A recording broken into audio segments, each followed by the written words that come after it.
Okay, counting down. 3, 2, 1. And we should be live. Let me just go double check on the page. Hey, everybody. I'm just trying to make sure we're live. I got to go look on the page. Sorry. Here we are. I'll probably look all sorts of crazy right now. Oh, we're live. Okay. Okay. Mute the tab. All right, we're good. Okay, hey everybody. Hopefully we'll get a few of you joining us today. If not, please tag your participants and make sure they know about this video today, and they can come back and watch it later. So I'm going to present to you today the amazing Dr. Cana Ross. She has a PhD in microbiology. She has spent many years in research of the human microbiome, and she's going to have some fabulous information for you today. So I'm going to let her tell a little bit about herself, and then she's going to go straight into some of this awesome information. And please feel free to ask questions. We may not get to them live, but she will be reading the comments and answering any questions you may have. All right? So take it away, Dr. Ross. Thanks, Erin. My name, like Erin said, my name is Cana Ross, and I do have a strong background in microbiology, which includes the human gut microbiome, as well as just how microbes interact with the human body through pathogenesis and disease. So I wanted to, so first I'll just tell you why I joined Plexus. So I'd been watching Erin, who I was roommates with in college, talk about Plexus for a couple years. And I was very, very skeptical at first because, you know, as a female, you've seen every weight loss thing there is, you know, I feel like from the beginning of time, and they're always BS. But when I started looking at the stuff that people were sharing about Plexus, it really started to connect back to what I knew about the gut microbiome, which has a myriad of effects on our health. And so all these things that seemed ridiculous and not connected really did become connected through the gut. And so when I looked up what the products had in them, I looked up every research study I could find that used them.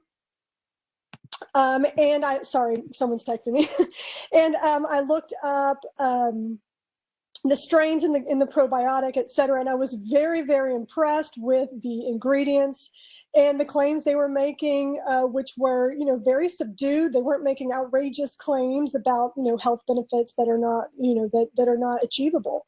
So I felt like this was a trustworthy company, and I decided to give it a try.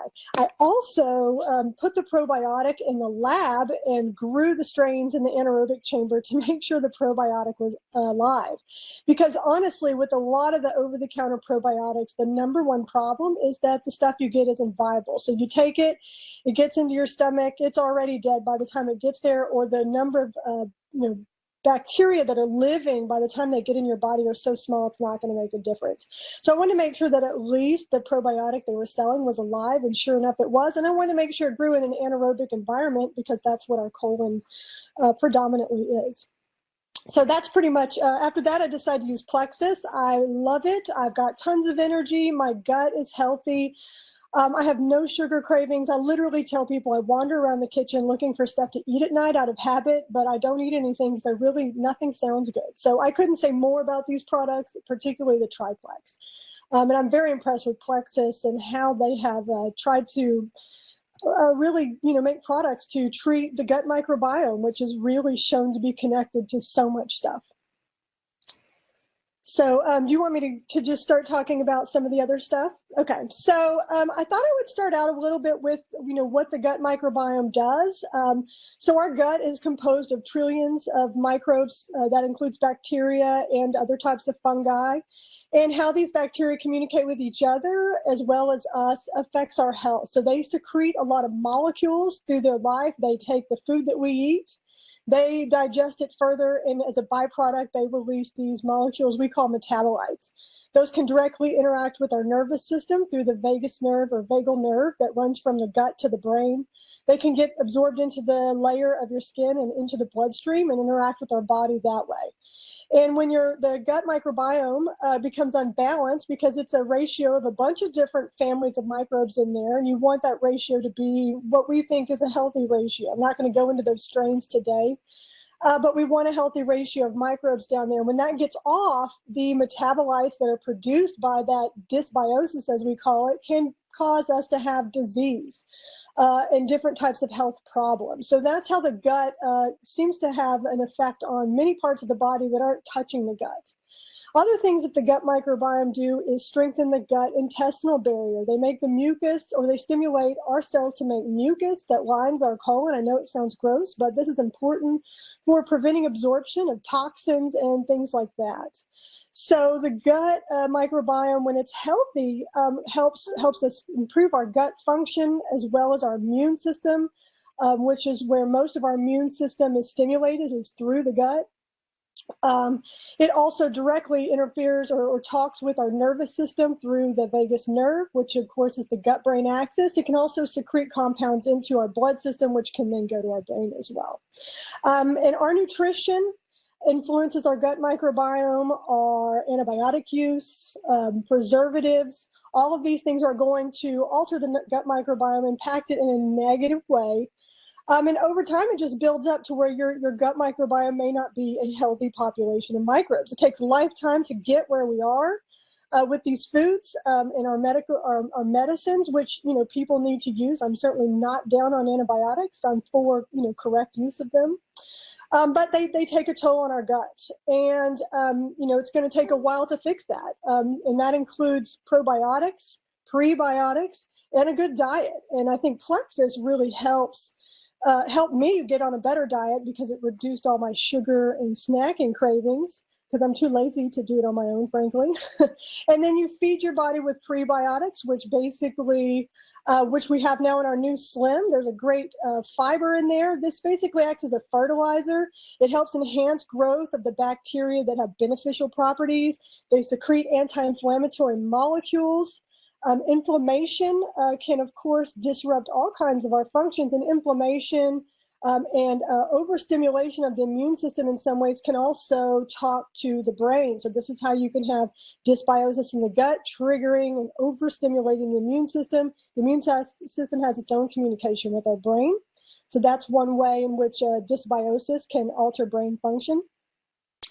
And of course, back to inflammation, which can cause a lot of problems. So the prebiotics largely stimulate gut bacteria that really help keep our gut tissue healthy, help keep our immune system stimulation healthy. And they do that by secreting these metabolites that are beneficial to us, some of those being what we call short-chain fatty acids, which was shown to be increased in a human gut model. In our new Plexus Slim Drink data. So the new Slim has got the prebiotic to increase those healthy beneficial microbes, and it also showed, not only did it show it did that by multiple hundreds of times over, but it also showed an increase in some of these short chain fatty acids. So these are the actual vehicles that help increase our gut health. Another bacteria that we saw increase with our new Slim is a family of bacteria, or genus, as I would call them, Akkermansia. Akkermansia is a huge, kind of the star organism right now in the probiotic community because it has a myriad of effects. It seems to be highly associated with, sorry, my kids are trying to interrupt, with metabolism. Obese patients who have had to lose weight, and they've had groups, some of them will lose weight, some of them won't. What they found was groups that have lost weight have higher amounts of Akkermansia present in their in their colon. So they started to find an association of Akkermansia with metabolism.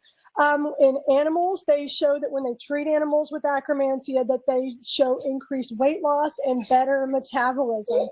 In addition, Akkermansia directly sits at the cells that line our colon, so it's very intensely interacting with our cells, and it actually stimulates production of intestinal mucus. So another thing that we think Akkermansia may do is decrease absorption of toxins and things that we don't want in our body by keeping that that mucus layer thicker.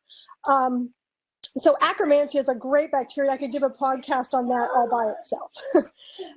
And then I guess finally what I would discuss, what have I left out? So I've talked a little bit about Akkermansia, the gut-brain axis, which please feel free to put any questions down there. There's tons of information. And the bottom line is the gut definitely interacts with the brain. It's a two-way street. The brain also informs the gut. And when you get this dysbiosis, all those metabolites can stimulate the brain in different ways, some positive, some negative. And that's because bacteria can make neurotoxins. Bacteria can make metabolites like GABA. These are brain things that we know affect our brain. Bacteria secrete the precursors for serotonin. And bacteria are also important for our biorhythm. So when that gets off, that can affect the brain. That's why you sometimes get a lot of sleep deficiencies. So there's a lot of ways the bacteria in our gut and the other microbes directly influence how our brain functions. And they can influence through that nerve directly with these neuroexcitatory molecules. And then, so I guess, have I left anything out, Erin? No, I think that's pretty amazing. Oh my gosh, the information is incredible. So, bottom line, you researched these products, you fell in love with them as a microbiologist, as a person, a mom, someone wanting more energy, someone wanting to, lose a little weight. You also have some great results with weight loss. Yes, it took some time. Talk about like taking time. Like it's not a quick fix. No. Okay. So that's great. I'm glad you asked that. So, yeah. So here's Silas. So, Hi, Silas. It takes a full lifetime of our eating habits to alter our microbiome, right? We've been eating stuff from boxes and cans since we were little. That's what I grew up eating. It's convenient. Please. We've had antibiotics our entire life. Look at how many antibiotics your kids get. All this stuff, antibiotics, by the way, can get rid of tons of your flora and take a year before those guys return. So it really damages. That doesn't mean you shouldn't use it. You don't want to die from a bacterial infection. But we've had a lifetime of preservatives and all these things in our diet. We didn't realize that they were so damaging.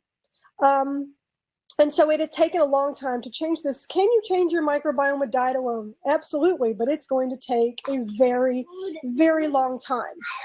It's not a quick fix. Adding in a probiotic, and especially our prebiotic, are going to speed up that process tremendously, but it's still not going to be an overnight fix. It's taken a long time to get here. It's going to take a commitment and a lot of change to get your gut healthy again. You will see effects probably in the first few months, positive effects letting you know your gut is changing over.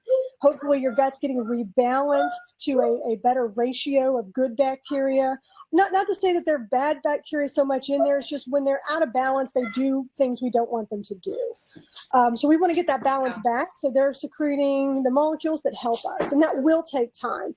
And some of us, our body actively fights against getting rebalanced. So by continuing to take your probiotics, it helps keep introducing those beneficial ones and helps them get a toehold in your system, which can be difficult because your gut's full of bacteria. They've got all the food particles we eat, they're taking them up, and they are taking up the physical space. So we got to get rid of some and replace them with the beneficial ones. And that in and of itself can take time. Exactly. That's such a valid point, and I love that, we have such amazing products that even someone like yourself would definitely share them and recommend them. And hey, kids. Yeah. All right. So y'all, I think we're good. And if anyone has any other questions, just feel free to comment below and ask any questions because, oh my gosh, there's so much more info. I mean, we could sit here all day and talk about the different strains, why those strains are beneficial. We could talk about the CFU count and why, because some people come in and they're like, well, I found this probiotic that has 20 gazillion trillion, strains and live cells or whatever. And, the thing is, we know our probiotic works. It is effective, and like you said, you even tested it in a lab, Yeah. which I didn't even know you did that. That's really cool. So, Well, I had to know. Well, and that's an of important course you did, though. I mean, of course you did. That's hilarious. I mean, if anyone has researched the products, it would be you. I think you took about 2 years. I did, and it did take me 2 years, but you know, I regret taking so long, but at the same time, you know, I'm glad I know what I know. And one point I do want to say that I should have mentioned is, you know, you talked about, stop it, please, about the multiple strains. Is in the field of probiotics, it's generally thought that fewer strains are better. And more effective. You don't want 20 and 30 strains. Usually you want 3 to 5 beneficial microbes. And that seems to be, at least right now, where they're at. And frankly, we don't know how 50 microbial strains are going to affect the gut. We have a lot of research on certain ones that have been, you know, researched for 15 and 20 years. But we don't know, you know, we don't necessarily know about all of, you know, some of these that have 30 and 50 strains. This is a ridiculous number of bacteria. So I like that ProBio 5 has 5 strains, and they've picked 5 good strains. So Right. I think that's a good point. Exactly. They picked the beneficial ones that we need. So, and you know, and really Plexus is in that, like they're in the forefront of this cutting edge science, and the human microbiome is kind of where it's at, where it's going, don't you think? Where science and the medical field, and don't you feel like it's moving that direction? Absolutely, and it's about time. I mean, honestly, as a microbiologist, when I was a graduate student, I mean, we were always talking about our gut is full of these microbes, and why is this not more well studied? Now, granted, we had a hard time studying communities 15 years ago, but we've always known, how could you be full of microbes and them not be affecting our health? So for a lot of the microbiology community, this is like, oh, finally, you know, they're getting on board with something we've thought or hypothesized for many, many years. But absolutely, this is the future, I think, of health. And I think this is going to become part of personalized medicine, where people are going to begin to find out what your gut microbiome profile is and treat you based on, you know, in part what that looks like. We're not quite there yet because it's expensive, but I think that's where it's headed, honestly. So yeah, this is definitely, you know, if there's one thing you could do to help a lot of your body, it's get your gut healthy. Otherwise, you're just going to get your gut healthy. Exactly. Got to get your gut healthy. And I mean, I'm proud to be a part of a company that promotes that, and it's not a get skinny quick, you know, lose 10 pounds in a week. That's not what we're about. We are about true health and wellness from the inside out. And that's something to be proud of, and something we can all shout from the rooftops that we're a part of, and not be embarrassed about it, because, you know, it's not a gimmick or a scam, you know, or a quick fix. But yeah, so thank you so much. I'm really grateful to you to come on and share all this wisdom that you have. And, you know, let you guys get back to what y'all are doing, your summer chaos like I have. I probably have some kids fighting downstairs. So yeah. You just can't hear them because they're downstairs. Yes, I know. I tried to get them to stay in the back, but they wouldn't mind. It didn't work. No, I got one coming now. All right, so all right, thanks everybody for joining. Make sure you ask questions. All right, y'all have a great day. I'll be checking the questions over the next couple days, so feel free to leave stuff in the comments. All right, thanks, Erin.